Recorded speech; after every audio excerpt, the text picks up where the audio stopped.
mes rêves, ça serait d'être sur scène et de partager mon cheminement, de partager la vibrance, la vibration de ce que j'ai vécu et de ce que j'ai appris et mon regard aujourd'hui sur notre société qui a changé pour toujours par rapport à la raison pour laquelle on est ici.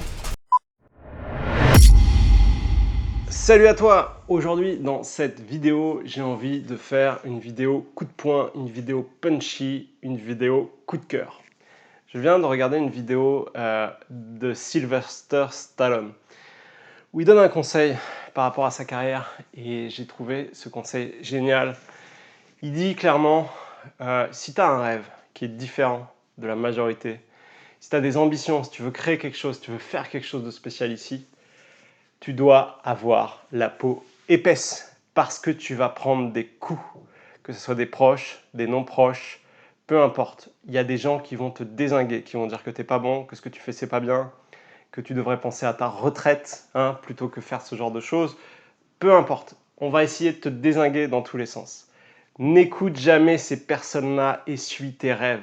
Ces personnes-là qui vont te dire ces choses-là, c'est des gens qui finalement n'ont pas eux-mêmes suivi leurs rêves et qui ont certainement une frustration ou de la souffrance intérieure, ou en tout cas qui veulent essayer d'empêcher les autres de vivre leurs rêves. Ces gens-là, il faut les laisser de côté. Les ignorer, laisse-les complètement de côté et ignore-le. Et toi, fonce dans la réalisation de ce que tu veux faire, parce qu'on est tous uniques et on n'est pas venu ici pour cotiser et à la fin à avoir sa retraite et s'ennuyer tout au long de notre vie. On est venu ici pour réaliser nos rêves les plus fous. Si tu connais un petit peu l'histoire de Sylvester Stallone, c'était quelqu'un qui rêvait d'être acteur, qui a écrit le scénario de Rocky. Et à partir de là, il est allé voir des producteurs, il a commencé à dire voilà, j'ai fait ce film, ça a plu, mais personne ne voulait le prendre dans le scénario. Il voulait lui acheter le script, mais il ne voulait pas qu'il devienne Rocky. Mais Sylvester Stallone avait conscience que c'était sa seule et unique opportunité de percer dans le métier du cinéma et que si le film était racheté, il n'aurait pas de deuxième chance, il ne percerait pas en tant qu'acteur. Et on lui a proposé, et il gagnait presque rien, il vivait dans un petit appartement misérable avec son chien, il avait des fois pas de quoi manger, il donnait juste de quoi manger à son chien, et il s'accrochait à son rêve. Et quand les gens ont commencé à apprécier son script, ils lui ont proposé 10 000 euros, 10 000 dollars, 15 000 dollars, 50 000 dollars, 100 000 dollars. Et il avait rien, et il refusait en fait de vendre son script même pour des sommes hallucinantes, parce que la condition pour que ce script soit vendu, c'est qu'il soit Rocky.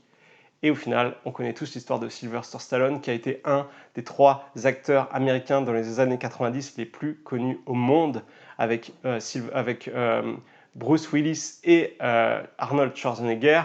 J'ai envie de te dire ça parce que des fois dans le cheminement, voilà, moi personnellement, je vends des formations en montage vidéo et j'aime faire des vidéos YouTube et j'aime partager mon cheminement, mon éveil, comme je dis, ce qui m'est arrivé en 2014, où j'ai fait face à des conditions de vie extrêmes et j'ai eu la chance de me désidentifier de toutes mes conditions de vie et d'apprécier la vie pleinement, quelles que soient les conditions dans lesquelles j'étais. Et après, les choses se sont remises en place. Et mon cheminement avait commencé bien avant, en 2009, avec mes centres de méditation en France, au Népal, le bouddhisme et ma perte dans le bouddhisme, où je me suis rendu compte qu'au final, on se crée une identité.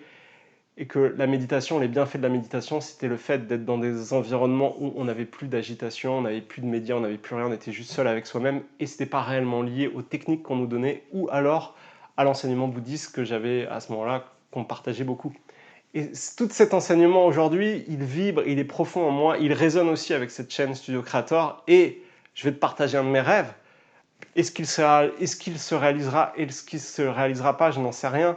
Mais un de mes rêves, ça serait d'être sur scène et de partager mon cheminement, de partager la vibrance, la vibration de ce que j'ai vécu et de ce que j'ai appris et mon regard aujourd'hui sur notre société qui a changé pour toujours par rapport à la raison pour laquelle on est ici.